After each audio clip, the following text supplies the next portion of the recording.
Welcome to The Explainer. Today we're tackling a massive question in the world of fashion. In an industry pretty much built on waste and disposability, can a brand that actually has a conscience win? We're going to follow the journey of one company that bet everything they had that the answer was yes. Okay, so let's just get right to the heart of the problem, shall we? The fashion industry, it is the second biggest polluter on the entire planet. Only the oil industry is worse. Let that sink in for a second.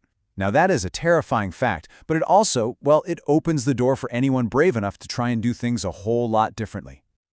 But, here's where things get tricky. There's this giant gap between what we all say we want and what we actually do when we pull out our wallets.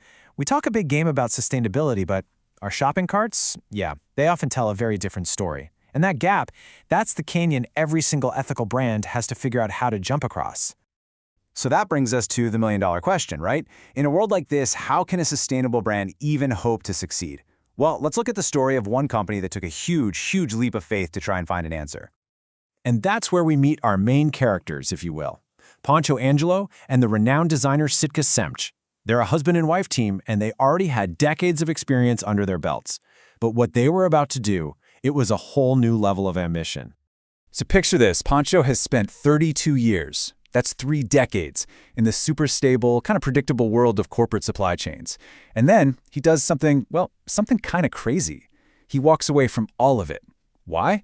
To help his wife, Sitka, take her brand, which was already a big deal in Peru for over 25 years, and launched it into the absolute shark tank, the U.S. market.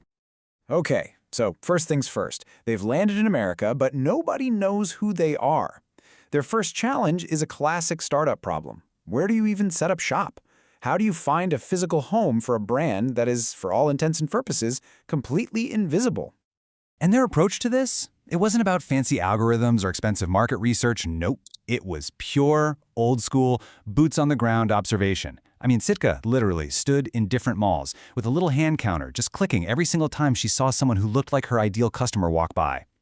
It's just such a great reminder that sometimes nothing beats truly, deeply understanding who you're trying to reach. So they did it. They found their spot. They're in a high-end mall. Awesome, right? Well, that just led them straight to their next giant roadblock, pricing. And let me tell you, their initial thinking on this was about as wrong as you can get. At first, they did what anyone would do. They looked at their costs, added the margin they wanted, and bam, there's the price. Simple. But then, this totally wild thing started happening. Customers, actual customers, were telling them, your prices seem a little low. That's when the light bulb went off. In the world of luxury, price isn't just a number. It's a signal of quality. Being too cheap actually made them look, cheap. So they raised their prices. Then they did it again. And a third time. And you know what happened? Sales just kept going up. Okay, so at this point, they've proven the business model works. They are definitely onto something. So they took a step back to really nail down the philosophy, the compass that would guide them from here on out. And they came up with what they call the 3 Ps. The first P, prosperity. And this is super pragmatic, almost refreshingly so. The logic is simple. You can't do any good in the world if you can't even pay your rent. The business has to be profitable. Strong economics, good margins, that's the foundation for everything else that comes next. Next up, P number 2, planet. And their take on sustainability is so smart. It's not just about using organic cotton, though that's part of it. It's about the design itself. They create these timeless collections where everything is designed to work together year after year. So that blouse you buy today, it's literally designed to look perfect with the pants they'll release 3 years from now. The goal is to keep clothes in your closet, not piled up in a landfill. And that brings us to the third and final P, people. And honestly, this one is the real soul of the company. This is their why. The entire mission became about using the business as a vehicle, as an engine, to empower women at every single step of the journey. And look, this people principle wasn't just some nice-sounding marketing slogan they could stick on their website. No way. It was baked into the DNA of the company, into how they did business every single day. I mean, just look at the difference here. You've got the fast fashion model, which is all about churning out new stuff constantly, pushing you to buy more, and creating this mountain of waste. And then you have Sitka's model, which is literally the polar opposite. It's built on timeless style, lasting value, and designing waste out of the system from the very beginning. So how did they actually do it? Well, first, they partnered with NGOs to teach artisan women sewing skills.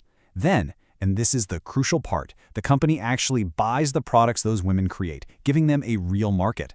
They went out of their way to work with women-owned suppliers. And get this, their entire staff, from the people on the sales floor to the folks in operations, is all female. They literally built an all-woman value chain. So when you build a company like that, how do you measure success? It's not about how many stores you've opened. For them, the real KPI, the number that matters, is lives changed. For every new store they open, that directly supports and empowers 20 women. That's the metric. And this sense of purpose goes all the way to the customer. Check out their brand guarantee.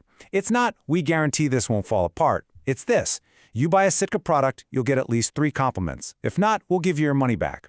How brilliant is that? It connects the value of the clothes directly to how they make the wearer feel, empowered, confident. It just perfectly closes the loop on their whole mission. So Sitka's story is an incredible model, right? It's a powerful blueprint for how to do things differently. But it also reveals a pretty difficult truth about us, about our role in this whole system. Because here's the kicker. After building this entire business on purpose and empowerment, they discovered something really interesting. People were buying their clothes because the clothes were beautiful and they fit great. The sustainability story, that was a fantastic bonus, but it wasn't the main reason people were buying. And that realization points to a much, much bigger problem in the industry as a whole, a systemic issue that's really built on 5 kind of uncomfortable truths. First, the sheer scale of the waste is just mind-boggling. Second, the whole fast fashion model is designed to make you feel out of style a week after you buy something. Third, that hidden cost. If a shirt costs less than your latte, you have to know someone somewhere is paying the price.